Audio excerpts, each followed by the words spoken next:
everybody, and welcome to another movie special of the Games My Mom Found. I am Mike Albertin, and who are the Spartans with me tonight? 1337, Stuart Hughes. Somebody, something, some numbers, Carson. And we have our special guest today, another fellow Overbloody joining us from the Overblood. I watched the entire Overblood Replay Facebook group. Hello. That's a mouthful. That really was a mouthful to say. You just said the Overblood group. Yeah, I know, but I went the whole thing. And I think I'll introduce what we're going to talk about tonight or today. We are talking about Halo Legends, the animatrix of the Halo universe that came out in DVD back in 2010. And before that, it came out on Halo Waypoint. Oh God, I forgot about Halo Waypoint back in. Boy. That was Halo 3, right? Yeah. It had Waypoint. Yeah, that was when Halo Waypoint got introduced. And I mean, I went online all the time and was watching all these little bits, and there was some stuff with Rooster Teeth that was on there that I was super happy about. So I was like, yeah, I'm all about Waypoint. I remember it, but it's I completely forgot it existed. So you just said it, and I was like, oh yeah, type of thing. It actually came out on Waypoint, and they came out with a DVD, and the DVD is a completely different order. Huh. I mean, there's no real. I mean, almost all these are kind of like flashbacks or other stories. Almost none of them have anything to do with the main Halo story, other than they're all Except a canon. few. I think some of them actually move into 4 with Dr. Halsey. Yeah, they're all canon, and they're all exist to fill in the gaps. Some are some are fill in the gaps, some are standalone stories, and there's one that's just a non-canon parody. Yeah, it's just the Dragon Ball Z one. The Dragon Ball Z one, yes. Yeah. Oh, there will be spoilers for Halo, Halo 2, Halo 3, maybe Halo stuff. Pretty much everything up to 4. Yeah. You've been warned. I mean, it doesn't really matter because it's Halo and it came out. If you are that intent on the story of Halo, then reevaluate how you enjoy Halo. I love the story in Halo, but the story is not the. Yeah, the story is nonsense. It's not the star. So this thing is broken up into 7 different stories that tell. I mean, it's kind of like I said about the animation, but you don't know that it is 7 different anime type cartoons or shows. Each one is a different type of animation. One is more realistic. One is more cartoony. There are different directors, different producers, all different studios. Yes, making them, and including, all of them Bones and Toei Animation. So that's pretty exciting.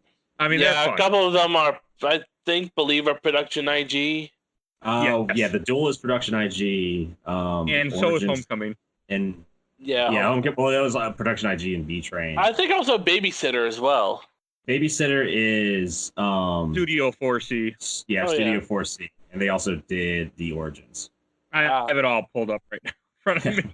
We should start talking about Origins, which is the one that. So when Cortana is talking to Master Chief and he's in cryostasis, is that from the end of Halo 3? I believe it is. Yeah, before Halo 4. Yeah, it picks up immediately at the end of Halo 3. You can tell that this is from Halo 4. You can tell in this that Cortana's starting to break down. Mm-hmm. Yeah, because she glitches sometimes. She glitches, and she's also she starts to become so in between Halo 3 and Halo 4, Cortana's breaking down as an AI. She's going into rampancy, is what they call it, and it's her moving away from being a logical AI to becoming a kind of psychotic, crazy killing machine. Yeah. Okay, because isn't that because I haven't played the Halo games in easily over probably been 10 years. I wouldn't be surprised since I played Halo Reach, whenever the hell that came out. That was the last time I played the Halo game. That was right before 4. That was in between 3 and 4. And that's a prequel. It's a prequel. Yeah, such a good. Takes place chronologically, this first game in the series chronologically. Yeah, I mean, I read the first 3 books back in the day when there only were 3 books, which is Reach, First Strike, and something else I don't remember completely. But yeah.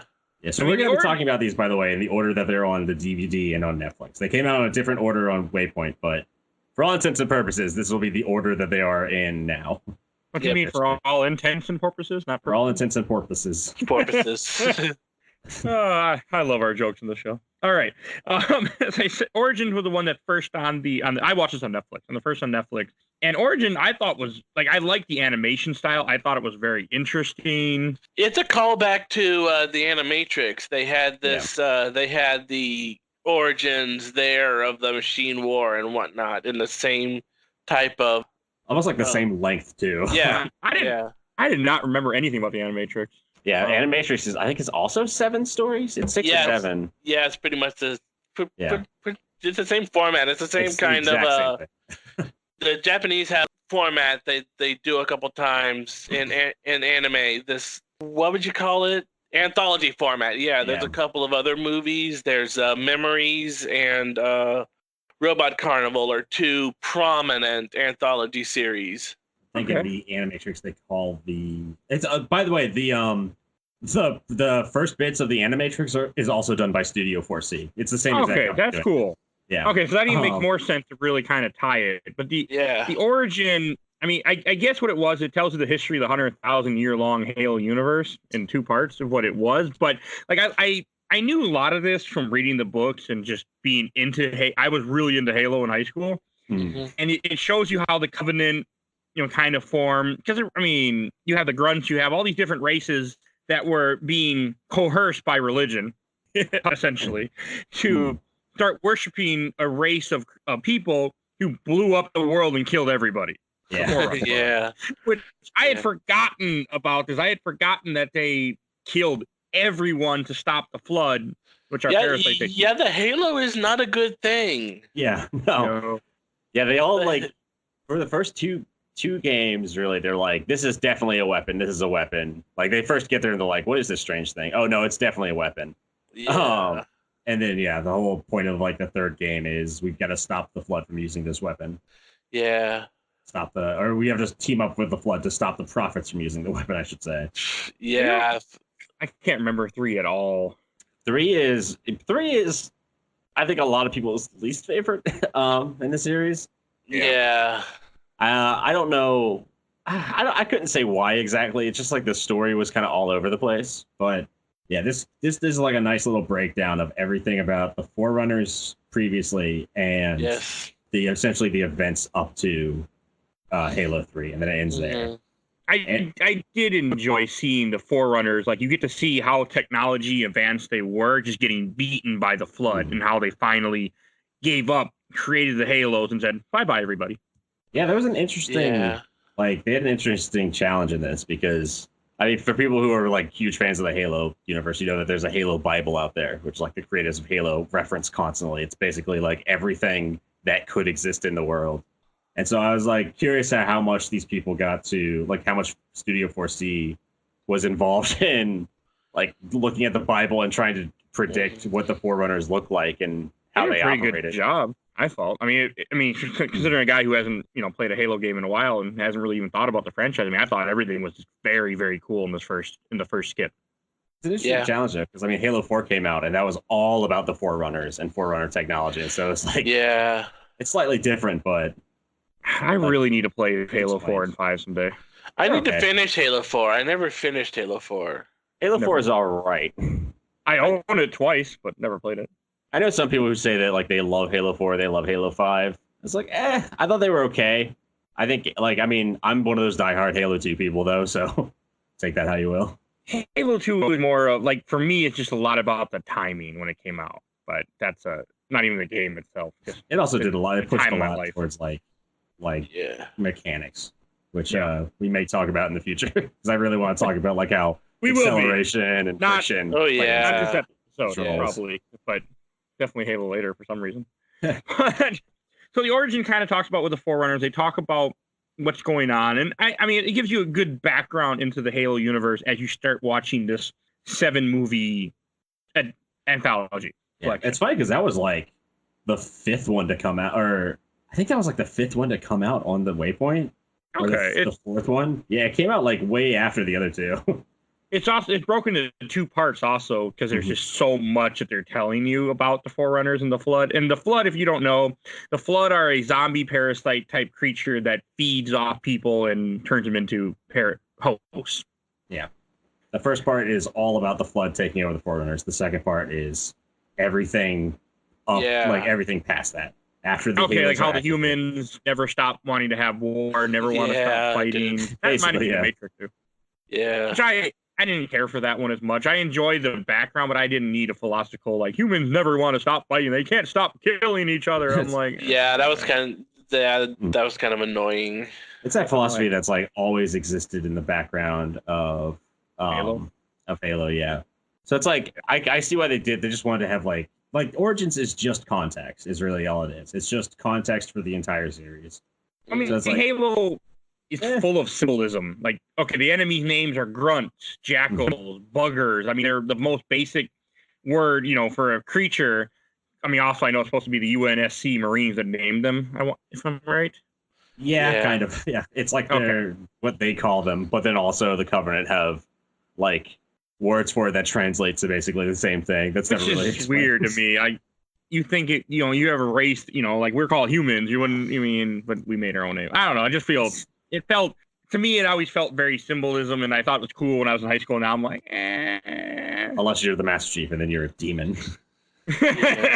Yeah, he's in 2 of these, I think. Yeah. One doesn't count. Yeah. All right. It's all about the everything else is about like alternate stories, like other stuff that happens in Halo, which is always really cool. Which is more. It definitely took my interest. There's a couple that really grabbed my interest more than this first one. The first one was a cool context to get you caught up into Halo universe, especially for a guy that hasn't looked at Halo in 10 years. Mm-hmm. It was nice. The second one that they had on the DVD and the Netflix is the Duel, which I thought was I love that one. Great. I love that one. It is nice seeing what kind of culture or could be culture of the elites. Mm-hmm. It felt very it feels very Japanese. Like everything looks like they're samurai in a Japanese town in like the 1700s, I want to say, or whatever the hell Japan was, back in the samurai days. Yeah. Actually, so whereas the Origins series gives context for the human side of it, the Duel gives a lot of context to the Sangheili elite side of it, which is really nice. Mm-hmm. Like their whole obsession with honor and culture. I think it was a really cool thing to draw parallels between Japanese civilization, and they even made the Sangheili look a lot more human in them, which I know some people were iffy about, but it's just it just makes them more sympathetic as characters. And the animation is very a watercolory type animation. Yeah. I enjoyed the Duel. That was a cool animation style. I think that was Production IG who did that one. Yep, it was. When did that one come out on Origin? Do you remember? that was in the middle or the beginning. That one was the second one to come out initially. I just think it's just funny. After all these years, I forgot Origin even exists, or not Origin, but Waypoint even existed till you Origin something else. Waypoint existed till you said it just now, and I'm like, oh. Yeah, they all came out so in Origin it came out Babysitter, Duel, Package, Origins, and then 2 of the the rest weren't aired on Waypoint. They were just added into this, but it was a 3-month period between November and December 2009 and January 2010. That's when these were all aired. Okay.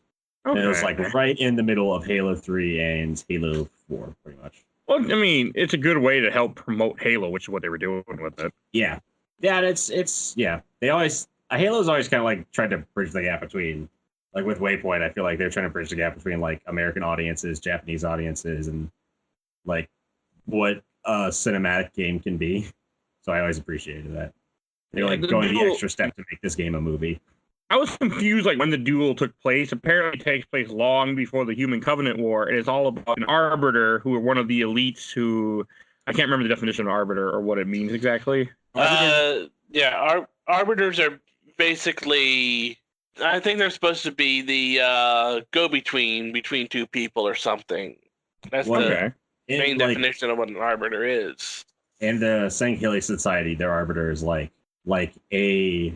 it's more of a punishment than it is an honor. Well, it's not exactly a punishment before the Duel. After the Duel, when this guy rejected the Covenant, the Prophet basically declared the Arbiter a shame after this guy rebelled. Yeah, this is all about how the Arbiter came to be, how the concept of the Arbiter came to be, what we know in the Halo. Okay, this became a lot cooler now. Yeah, before it was like their like big general, and it was after the events of the duel, like the prophets basically like strip the Sangheili of any honor that they have, and they say like the Arbiter will be like your most shameful warrior, like it'll be a chance to atone. Yeah. Okay. Because that's what I mean. In this, what it's about is the Arbiter is rejecting the culture of the Great Journey, which the Great Journey, for those that don't know, is we're going to kill everybody, including ourselves. We're going to activate the Great. In the Prophet's mind, activating the Great Rings will kill everything except for them. Yeah, and that includes and that includes like all the Sangheili and grunts and everything. Like they're totally on board with killing everything except for the Prophets, so that they can be like the only dominant species left in the galaxy. The only. I mean, that just makes no. I mean, they're crazy. They're crazy people. Yeah. And like even the Prophets within their own culture are like fractured, and some believe certain things and some believe other things. Like there's a lot of shittiness going around the Prophets. But this also gives a lot of insight into Halo 2, which I don't want to go too much into, but with Arbiter being Halo 2. Yeah. Where it kind of shows you what happened and like why it's but I thought it was cool. Like I liked it how you see the Arbiter in the duel just hacking down and cutting through hordes of Covenant soldiers and to get to a big elite. It looks like someone from a samurai movie. Mm-hmm. Yeah. So, yeah, it's really cool. It's a nice little short story. I think it's told really well. Yeah. Mm-hmm. Like the shit, like him coming home and finding his wife's body, and like the Prophets are pushing him into this war that they manufactured. Yeah. It's really interesting. It started getting me on board more. I mean, I was already kind of enjoying it, but that definitely helped. And then the third one on here is Homecoming. Homecoming, yep. I knew this one from the books, like I knew the basic of the story, but that is one fucked up story. If you didn't read the books and you didn't know how the Spartan program worked, I mean, it the anime style is very much like an anime, like a Cowboy Bebop, Outlaw. Well, this was by B-Train, who did Dot Hack Sign and like Noir. Oh, okay. Yeah. That makes perfect sense because the Spartan look like from Dot Hack Sign. So yeah, and they've got a pretty they're kind of known for having like really strong female characters too. So that explains why they chose like to do Daisy's story, because Daisy's story is pretty interesting. Oh, I got confused which one's which then. Never mind. This one is still sad. Yeah, this one's very sad. This is I was confused with the other one, but they're both sad. No, I mean this does follow it is about the Spartan program. Like the Spartan program, for those who don't know, is basically like we're gonna kidnap random children that we've tested and replace them with like Flash clones that will die within 6 months. And those children that we've kidnapped will become the Spartans. Like they are kidnapped and immediately made child soldiers. I mean, they're like augmented. They're raised better, I guess. Well, yeah, they're like trained to kill.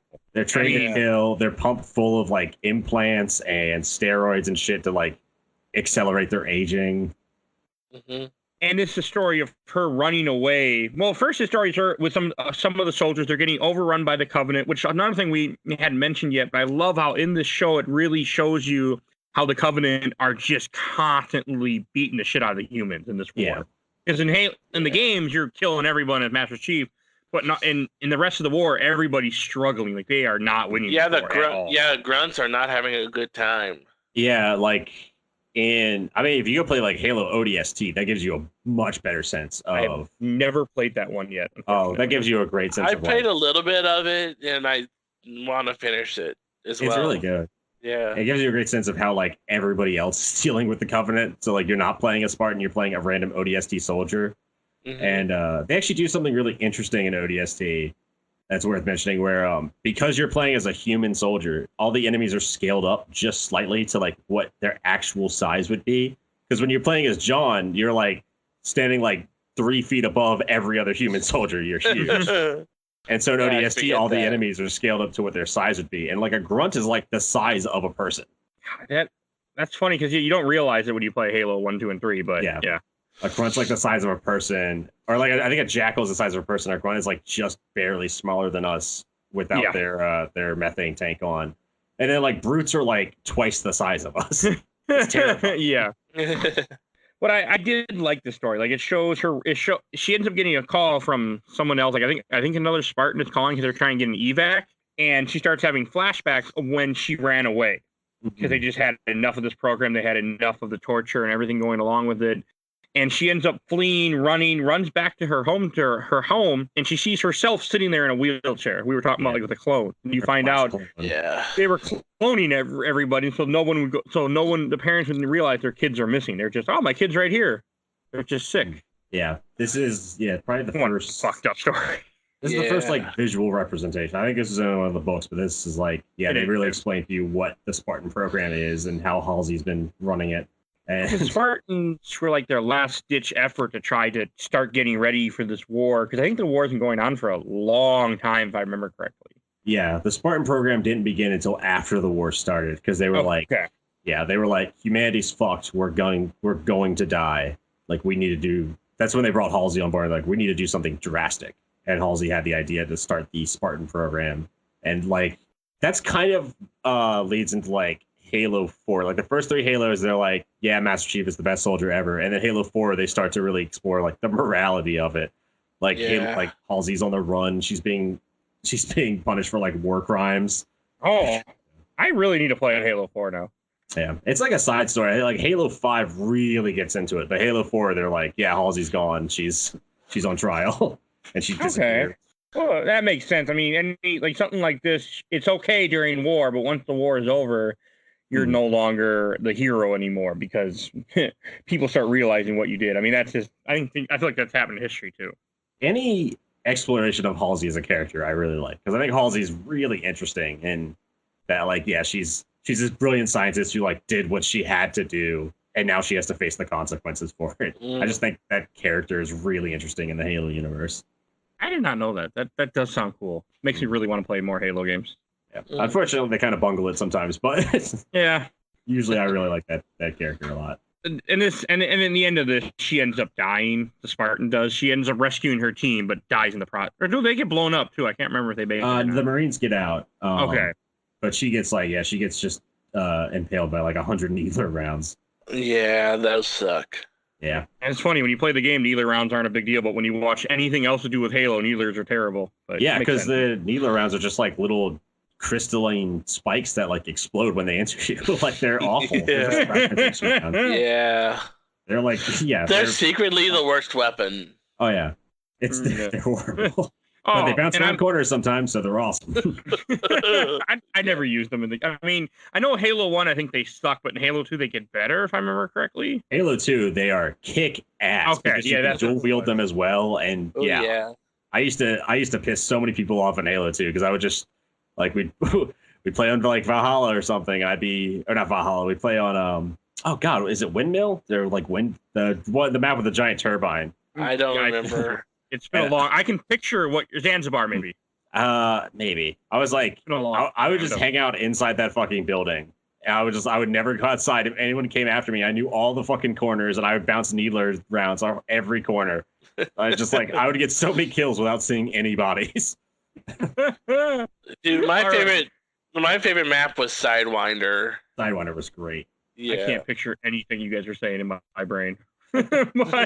Oh man, I can't wait to do a Halo game on this show eventually. An actual game. So bad. Sidewinder was the big the snow map. Yeah, the snow map with the tanks and whatnot. Yeah. Oh, I'm assuming the next story on here is probably your favorite, Stu. Odd One Out. Odd One Out. Yeah. Oh my God. Yeah. I knew you'd love. I'll let you introduce this one. So Odd One Out is the only one that doesn't take place in the universe. It's a non-canonical story that's just like a parody done by Toei Animation in the style of Dragon Ball.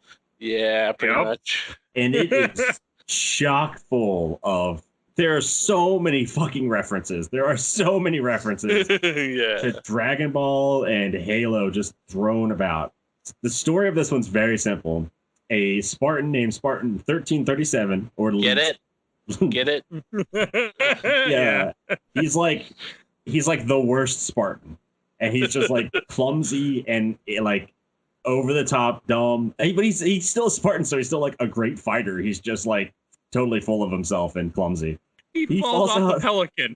He falls off the Pelican onto a planet where he runs into like a group of children who are dressed as cavemen, and they have like a dinosaur that they're friends with. Which Dragon Ball. T-Rex. Yeah, which is a Dragon Ball reference. Because Goku didn't Goku have a T-Rex or something to do with the T-Rex? No. Yeah. Goku had a. Actually, no, it was Gohan. They had a flying dragon called Icarus, and that was pretty much. Oh, okay. Yeah. I think there was a T-Rex in one of the early episodes. Yeah, I mean, their T-Rex chased by at least. Yeah, they existed on the planet for some reason. Dragon Ball's a weird future where dinosaurs still exist and turtles can speak. Yeah. And dogs are presidents. And dogs are presidents. Yeah, I think he's a king. Actually, I think he's a monarch. Yeah, king. Right. But yeah, so while 1337, I'll just call him Spartan Lead. While Spartan Lead is on the planet, the Prophet Truth sends down a genetically modified brute to go kill, because he thinks John 117 looks exactly like 1337. And so he sees like a video of him and thinks that it's Master Chief, and he's like, "Oh, I'm gonna go send Pluton." Just looking all of like a bad guy in a bad anime, just sitting there on his throne. Just get that Master Chief. It's such like, an anime. It's cartoonish in the best way. Where he opens up the tube that like Pluton's in, and he's like, "Pluton, go kill the demon." And Pluton like runs towards him, and he's like, "No, the other way, idiot!" Turns around, he's like, "God, you idiot, God!" Like he gets caught in a tube and warped down to the planet, and Truth's just like, "I need a vacation." Yeah, it is so stupid and Dragon Ball, Dragon Ball. I couldn't list all the Dragon Ball references in this. I mean, Pluton at some point does like the cell laser face thing. And he charges up too. He charges up. At some point he mumbles Kamehameha. I didn't hear that part. And there's a part where they're like, "Don't let him reach full power," and I'm like, "Oh man." The two like oldest kids, May and Guy, look like Gohan and Android 18. Like, well, more like Videl. Or like Videl, yeah. Like they look so Dragon. Like Toei Animation must have had so much fun with this one. When they even fight, when all three of them eventually fight Pluton, they're sitting there jumping and kicking them, and I'm like, this looks like something right out of Dragon Ball, completely out of Dragon Ball. And yeah, I mean, it's like better animation too than like original Dragon Ball. Like I feel like Toei Animation was using Dragon Ball came out in 70s or 80s. But I feel like they were using this as an excuse to like, hey, we need to work on a new animation style before Dragon Ball Super, so let's just fuck around with Halo. Yeah, that's a good point, because this did come out a while before Super started. Yeah. Oh my god, it's great. It's like, and then they like, the best part is that it ends with a whole joke too, where they keep like the kids keep talking about Mama. There's a great line where they're talking about Mama, and 1337 is like, "I'm one hell of a mama too." And the kids just like look at him like, "What the hell's wrong with you?" Dude, that's what I was wondering when I was watching this. The Pluton guy is destroyed by AI Mama. He's not even killed. He's shot into space and like embedded on a Halo ring. And it's just like, what the hell is this thing? But yeah, they find out Mama is like a crashed AI that controls a ship on the planet, and is like raising these random children. It's so strange. Like I'm glad it's not canon, because that fits. It shouldn't be canon, but it was. Oh no, it was a parody. It wasn't really my thing. Like it was one of my least favorite of this set, but it was funny. Oh, I thought it was like it's a breath of fresh air in the middle of it, I think. Oh, because it gets fucking dark in the next three. It goes from Homecoming to Homecoming, which is already really dark. I mean, all of them are pretty dark, but Homecoming's like really distraught and sad. And then Odd One Out, like this totally happy parody that's like all fun and games, and nobody really dies. And then it goes to 3 of like the darkest stories ever told. Yeah, I really like the next one, which is Prototype. That one. I love that. I love this one too, because I'm a complete mecha head. You want to introduce how this one goes in? Sorry, I know I haven't been exactly prepared, but you're good. Really That's how the show works. We'll say this one's done by Studio Bones. we just hit record and start talking to see what happens. Yeah. There's this Prototype Master Chief armor that's completely badass. Oh god, I wish it was in the games. Oh yeah, it deserves. It absolutely deserves to be. And there's this completely separate side story about the pilot who is super gruff and a ghost and has to be human to explode it. So yeah, it was. I could have. I mean, that part was kind of cool, but I just love watching the mech fly around and just butcher the Covenant. Because normally everything in this show, all you're seeing the Covenant butchering the humans, and the humans constantly on retreat. And here, he is just taking everybody out. He's taking out ghosts, or not ghosts, banshees. He's taking out. Yeah, there are ghosts, right? Taking out those tanks. Those annoying. The Wraith tanks. The Wraith, yeah. I mean, he's just annihilating everything. Yeah, those annoying Wraith tanks that just throw shit at you from the distance. Yeah. I love how the whole mission is just destroy the prototype and you're gonna leave. Yeah, we're gonna get you out of there. Like that. They had no plan to evacuate anyone. They were just gonna let everyone die. Yeah. Because they're losing the war anyway at this point. So this one's like the second shortest too. Like this one's real quick. It's good. This is like 10 minutes, I want to say, but this is done by Studio Bones, who, for those who don't know, did Full Metal Alchemist. I didn't know that. Yeah, they worked on Cowboy Bebop as well, I think. Before they were Bones. Yeah, they worked on. Well, they did Wolf's Rain, which was like Watanabe's first series. They did, which everyone should watch Wolf's Rain if you like Cowboy Bebop. It's great. Never watched it. I know of it.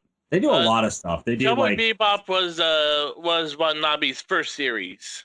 Yeah, Wolf's Rain was. No, but Cowboy Bebop. Yeah, it was Wolf's Rain. Yeah. Well, if only we had the handy dandy. Fact check that. I'm googling it right now. Fact check that. I'm looking it up. But they also did Bones does a lot of stuff. They did Mob Psycho and Space Dandy and A-Record 7. Yeah. Wolf's Rain came out in 2003. Cowboy Bebop, I reckon, is 90. He's right. Cowboy Bebop came up before that. Nerd points. Yay. I'm so excited. Wolf's Rain was also like the music by Yoko Kanno. Yeah. Written by the same people. So check it out anyway. Yes, but the Spartan with the armor, I mean, it just was so cool to watch, and like they put a lot of feeling into it because he watches his whole squad get killed earlier. He's the only one that survived. So the two soldiers are fighting, waiting for rescue, and they're talking about how he's just a ghost. He has no feelings. He doesn't care.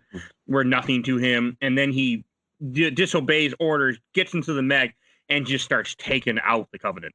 Yeah, because like they give the order. This actually brings up the Cole Protocol, which is really cool. The Cole Protocol in the Halo universe, I think, is really interesting. And this is like, when they're getting killed, they keep saying, like, the Cole Protocol has been activated, but they don't explain what it is.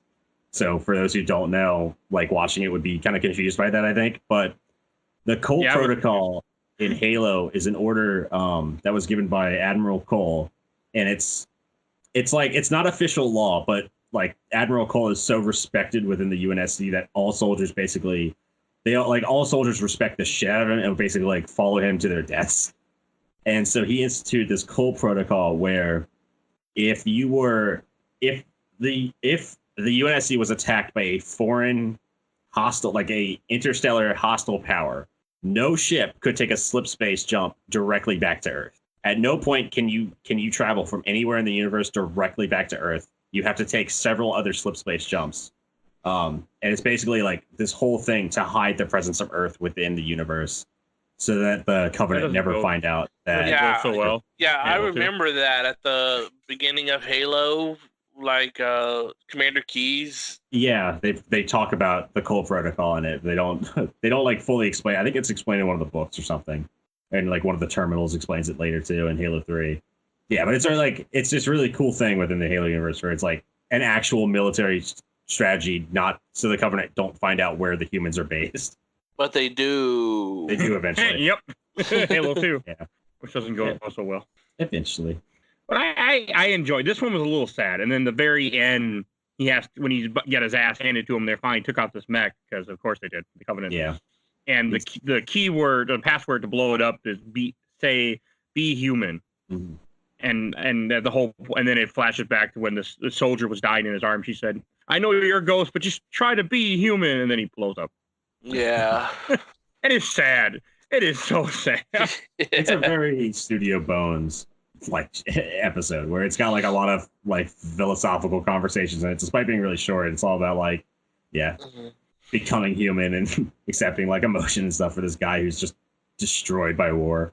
Yeah, and then in the end they talk about how you have the recording of the whoever was above. It's like I take back my court martial.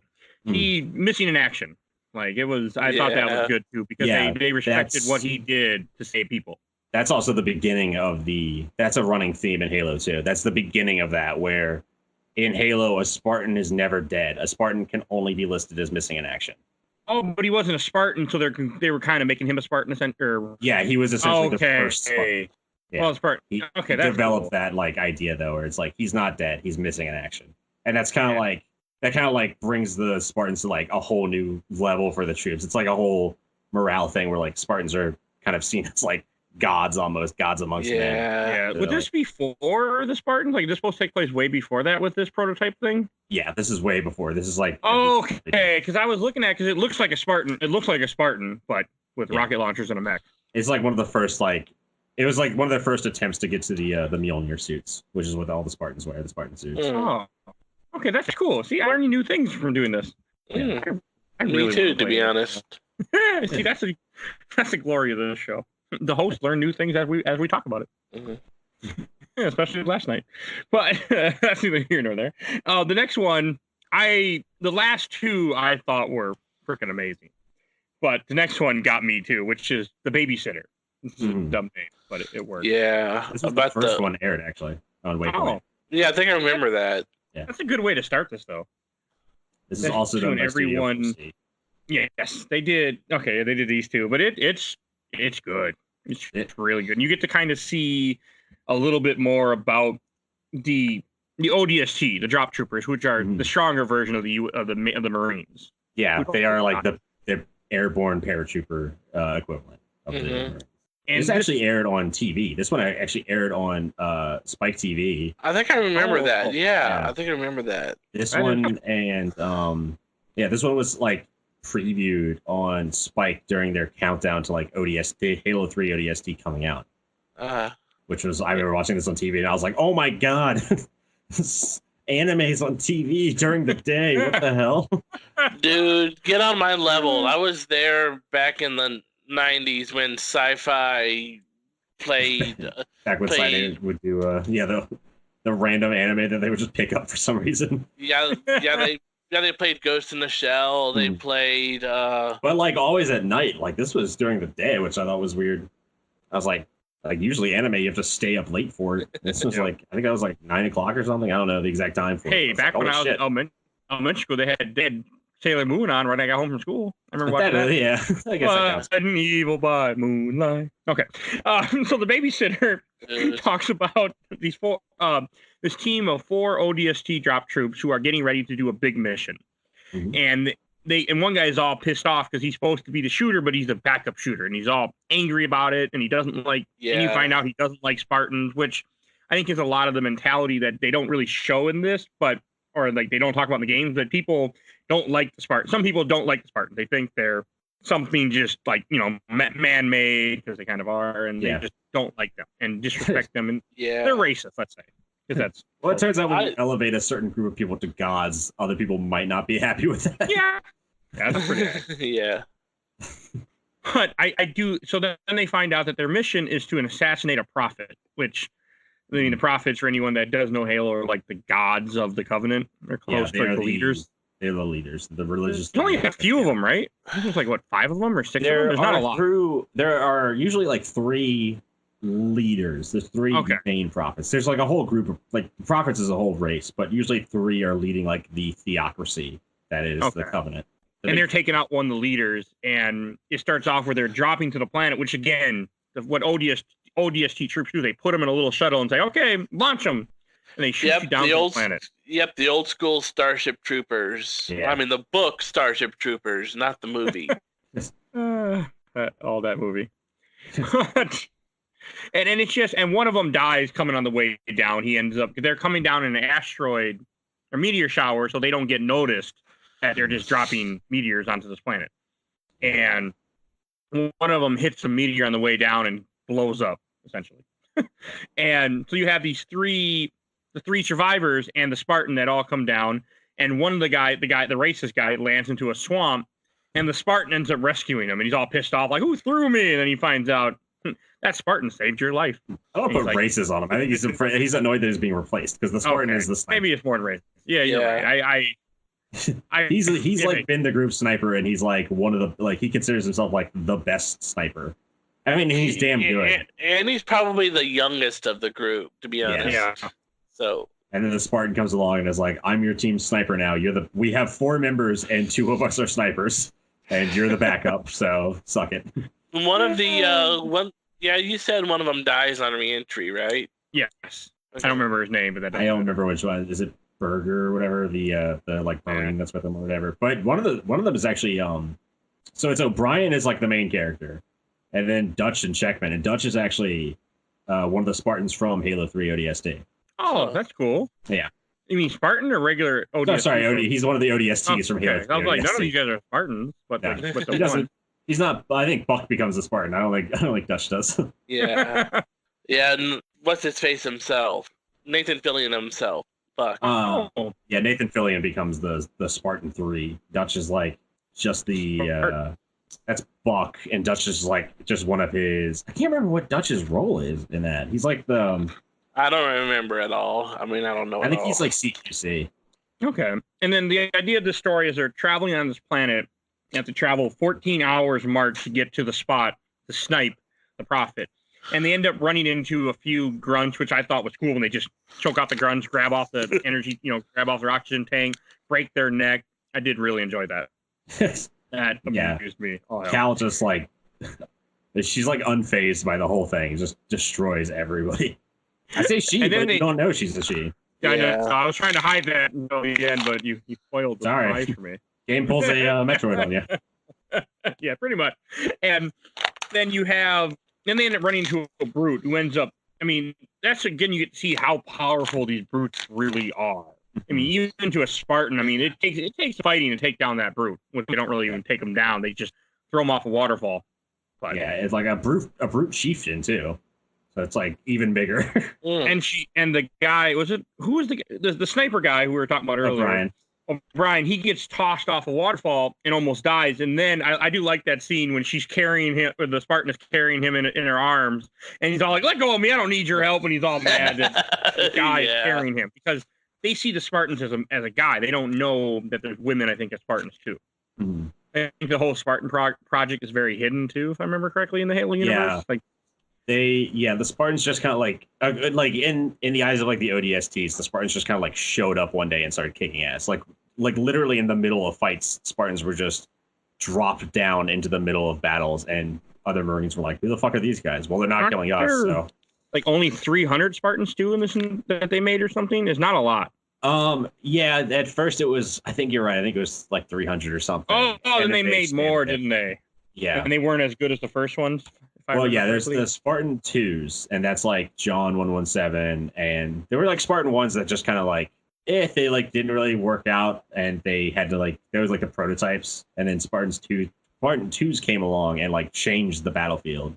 Oh, okay. And that was like John and Fred and like who show up later, but like those are like those are like the Spartans, and then Spartan 3s they like made some concessions. They were like, hey, maybe we shouldn't be kidnapping people. Maybe we should just be volunteering people. Yeah, Spartan 3s are like the halfway measure or something. They're not the full. Yeah, you can be a Spartan 3 after you're an adult. You can volunteer into the program, and they just kind of like build you up a little bit and give you a suit. It's more like volunteering to be like a Marine Scout sniper. Whereas Spartan 2s were like kidnapped from birth and made. They were manufactured. I'm trying to find out how many there were, because I remember it's not a large number in the storyline of Halo, but my Googling I think it's about 300. I think you're right. Okay. I mean, that's a number I pulled out of the back of my head from because I did read the first 3 books back in the day. 2 are really good. 300 candidates and 150 suitable candidates or something like that, it says. Yeah, and a lot of them were like killed during the program. A lot of them. And then you had the Reach, where a bunch died on Reach and everything else, but yeah, it's very interesting. It was like 300 in terms of a galactic war is not that much. No. And really. they start losing them. It's I mean, they lose them to the point that you think from the beginning of Halo 1, you think that Master Chief is the only one left. Which he's not, if I remember correctly. No, Halo 5 brings back in like Fred and what's the other chick's name? I want to say Amy, but it's not Amy. Kelly? Kelly. Yeah, Kelly. I Kelly's haven't played the it. book, I haven't played enough of Halo 5 to remember. Oh, She shows up in the story. That's why I was confused. Like, I was like, why can't I remember her name? She shows up in one of the later things. Yeah. Yep, she's cool. And and in the as the babysitter episode keeps going, you get to a point where they finally get to the spot. They're getting ready to shoot the prophet, and the chieftain brute that they knocked off the waterfall, he comes back and he's pissed off. Yeah. And he's about to kill the backup sniper, O'Brien. O'Brien. And the Spartan gets in his way, takes the gravity hammer right to the face, knocks off the helmet, takes right to the face, messes up the helmet, and then the other three humans jump on him and just take out the brute and just like shoot him in the face and whatever. They just shoot them all up, and they finally kill him. And that's when you find out. And the prophet's already landed. They're running out of time to shoot. The Spartan's like, "You need to take the shot, O'Brien. Only you can do it." And that's when you find out it's she, and he's like, "Oh!" And then his whole perception of everything changes. That it was a woman that rescued him and not a man. And he completely and he jumps in, takes the shot, kills the prophet, and they're like, "We're gonna get you out of here, Spartan." And she's like, "No, you're not. We both know I'm dead, dude. Like, you need to go." Yeah, that's like kind of the fate of Spartans, to be badass and flame out.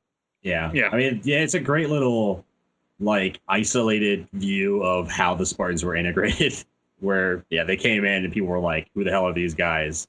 And then by the end of by the time that most of the Spartans were missing in action, like people just worshipped them. They were like, "Yeah, these guys were like the real soldiers." Yeah, it was another one that kind of was very touching. And then she has the data from the ruins of this planet to give Dr. Halsey, which I'm like, oh yeah, this is the first mention of Dr. Halsey, I think, during this little short.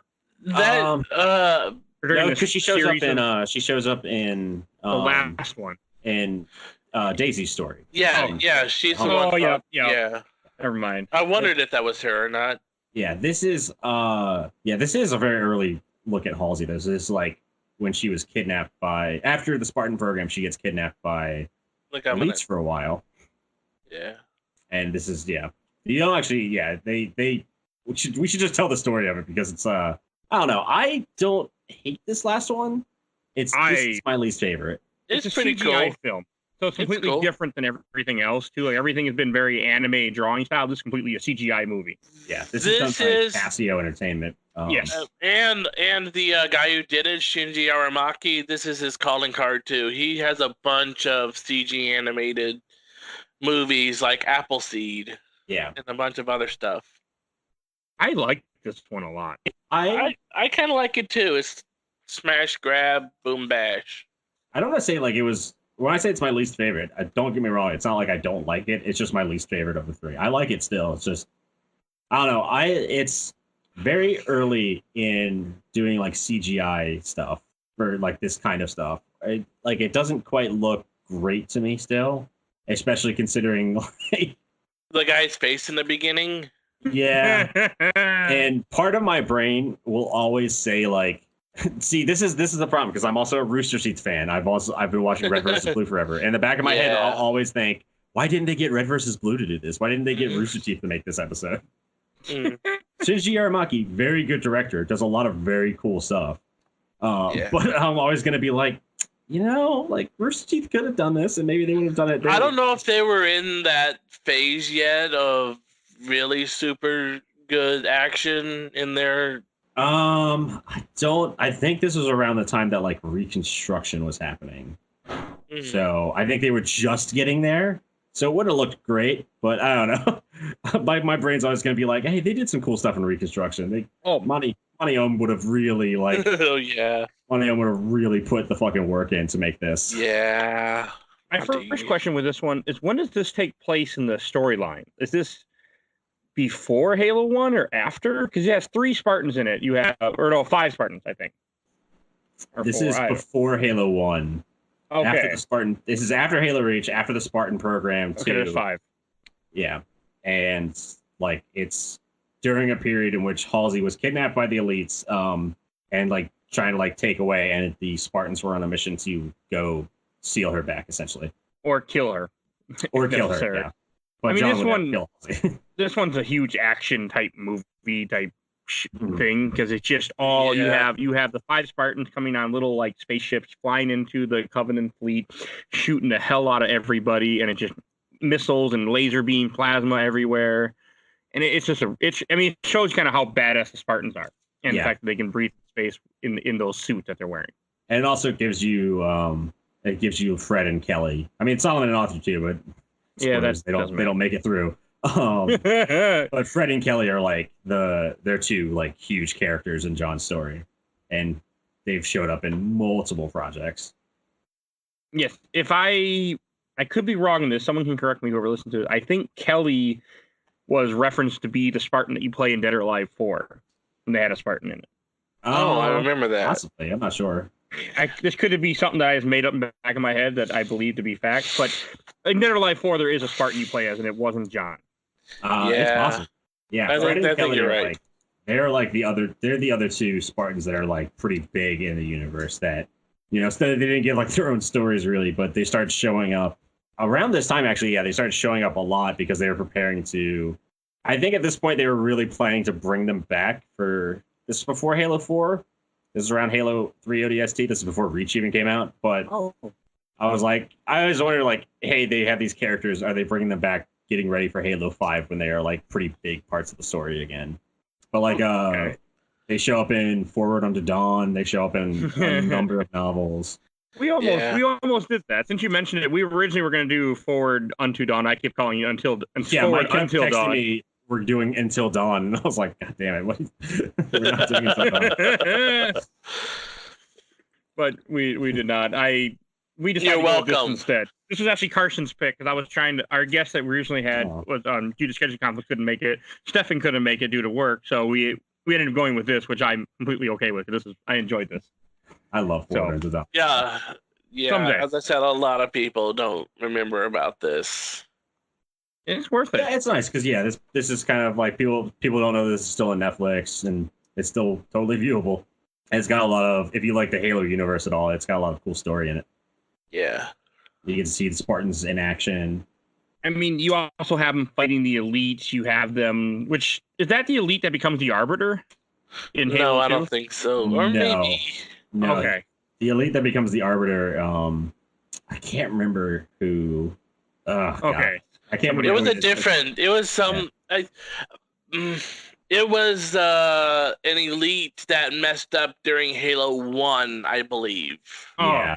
Okay. Yeah, it was him, and then he becomes the Arbiter. He gets killed in Halo 1. Halo 2 brings in the Arbiter. Wouldn't it be funny if the Arbiter was the guy who hugged the sergeant when they blew up Halo? When you beat the game of legendary difficulty? Yeah. But this one, and then in the end they do rescue Halsey, of course, because she's in later games. I think she's in 4. And I really enjoyed this one. I was completely on board with the package. I'm completely on board with this one. But I'm not seeing that this is the Arbiter from Halo 1, but I think you can kind of assume it, maybe. Do you have any last things you guys want to say about this one before we go to Shelf or Box? No. Not really. I think it was just really interesting to like Halo Waypoint. I think was a really cool idea. And coming out with like, hey, we're gonna do a bunch of. I remember when they announced, hey, like we're gonna do a bunch of mini series within the Halo universe. I was super stoked for it. Siri, I'm not talking about you. I said seriously. But yeah, I was like, oh, that's gonna be really interesting. I can't wait to see what kind of stories they tell, because I thought it was gonna be like stories about John. I thought it was gonna be all Master Chief stuff. I wasn't expecting them to do. I'm glad that only one with Master Chief and everything with other stuff. Yeah, I like seeing like more context for it, and I really like that they went to a bunch of different, very well-known studios to do it, and Casio Entertainment. But I really like they went to like Toei Animation, and like I would never expected Bungie to be like, hey, we're gonna go do a project with Studio 4C. This was actually 343, I think. I think it was just still Bungie at the time. Yeah, this was still Bungie. Okay, never mind what I'm saying then. I mean, 343 has always existed within Bungie, so it probably was 343, but okay, 343, I believe, was still at Bungie at this point. I think. All right. I forget Don't- they split at one point because they wanted to be their own studio. I think, right? Is that what it was? A Bungie. Well, they got picked up by Activision to do Destiny, and they broke off. Oh, okay. Well, they left Microsoft. They said, "Yay, we're free with Microsoft." Then Activision got them up to make Destiny and whatnot, and now they're free again. Yeah, so we'll see what happens. Maybe Halo 6 will be better. I do need to play those games so much someday. All right. I think we should do Shelf or Box. I need to start wrapping this up because I have to get on a bus to go to the state fair. Awesome. Yes. Oh, awesome. Okay, I thought you said awesome. Like, yes. So no, okay. I'm going to go first because I want to. When we started watching this, I was really unsure what it was going to be. I didn't have any interest in wanting to put this on the show. I'm like, oh, okay, it's on Netflix. Why not? So anyone who listened to it, it's currently on Netflix at the time of this recording. Hopefully, I will be publishing this in a couple weeks, or maybe this week. Who knows? And you guys will still be on Netflix. If not, check your Netflix if you're listening to this years from now. But this is going on the shelf because I really enjoyed it. I mean, a couple Odd One Out, the Dragon Ball Z one. I wasn't really into it because I'm not really into the very cartoony parody of what it was, but it was still entertainable. Everything was very good. It made me, hit some feelings there in a couple of these. But definitely going on the shelf. And will I ever watch it again? Maybe. But I did enjoy it, and I'm glad that I finally did. How about you, Stu? Yeah, it's definitely going on my shelf. I love Halo. I've been playing Halo since 1. I've been playing I was one of those kids where we'd back when we'd get all the Xboxes together. Back when it was just the Xbox, we'd get all of them together and we'd have to hook them all up to a TV to create that LAN connection so we could all play Halo with 16 people. I look back at them fondly, but I'm glad they're done. Me too. I never did it, but I remember it. It was such a pain in the ass. But I mean, I always loved the Halo story, and I really like Studio Bones, I like Studio 4C, I like B-Train, I like everything that they do. And so getting a bunch of mini stories within the Halo universe done by those guys, I thought was so awesome. And I was one of those people that was freaking out. I'm such a huge Halo fan, or at least I was such a huge Halo fan.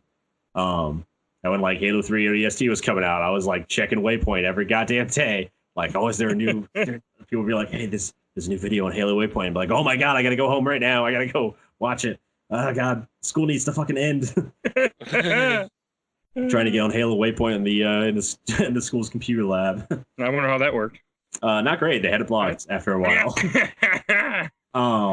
But yeah, I mean, I love Halo. I genuinely adore some of these little mini stories. I think they're really cool. Even like I said, even the one that I dislike the most, even the package, it was it's all right. I still really enjoy it. So I definitely put it on my shelf, and I definitely recommend it to anybody else who likes Halo. Okay.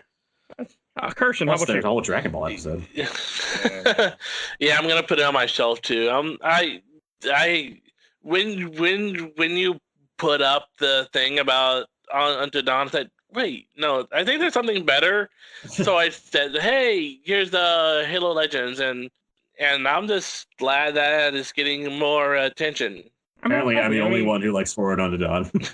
We might do it later, just because I did watch half of it. So if you want to talk about it here and something we can record in advance to have, I'm up for it here in a week or two. Yeah. So. Yeah, I'm super impressed. They got it all together and all the different anime studios and all their different styles to this backstory one of the Halo. Yeah. Bungie's and 343, they've always been really good about getting other people involved with Halo and community outreach. They've always had a really good PR department for the most part until they started kind of falling apart. I in the early days, they were always I always really liked them as a company. So whenever they would do stuff like this, I was always super on board and super happy. Okay. Knowing they would reach out to finding all the little Easter eggs in their games, all the people who were making content with Halo back in the old days. Yeah. Back when it wasn't called content, back when it was just called being an idiot online.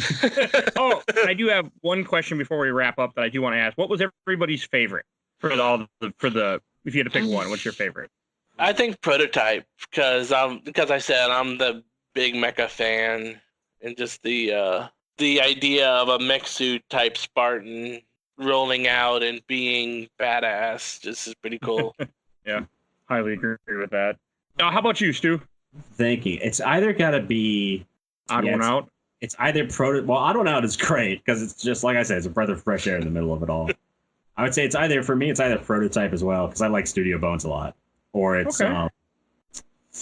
Oh man, I really like Homecoming. I think it's just such a cool story. I don't know. It is. It's one of those two. I'm gonna say Prototype, but Homecoming is a close second. Okay. Yeah. My favorite was probably the package because it was such a. I really like the action in this. So. Yeah, I kind of like. It's probably to be honest, now my second because I am a simple man. I like big explosions. Just imagine if Rooster Teeth did. All right, this is right between Reconstruction and season 8 Revelation. This is when they were really hitting their stride. All right, I think we should wrap this up because I have to go. Okay. But first, I want to thank everyone for listening. If you did like this episode, please download it. Tell other people to do it because a lot of time what we're going to do is based on how well something does. If something doesn't do very well, we're not going to touch it again for a little while unless we really want to. So if you enjoyed this, spread it around. And also, if you have the chance, watch this movie. If you like Halo, sit down, watch it. It's 100% worth watching. Yeah, definitely check it out. Follow us on Facebook, Instagram. Our intro and outro music came whatever the hell I said, came courtesy of Mike Stoney, aka Bulby, from his EP Bite the Bullet. The song is Cool Kid Squad, so please follow him on YouTube. There'll be a link in the show notes. And I want to thank everyone. Have a wonderful day, everybody. Okay. Bye everyone. Bye.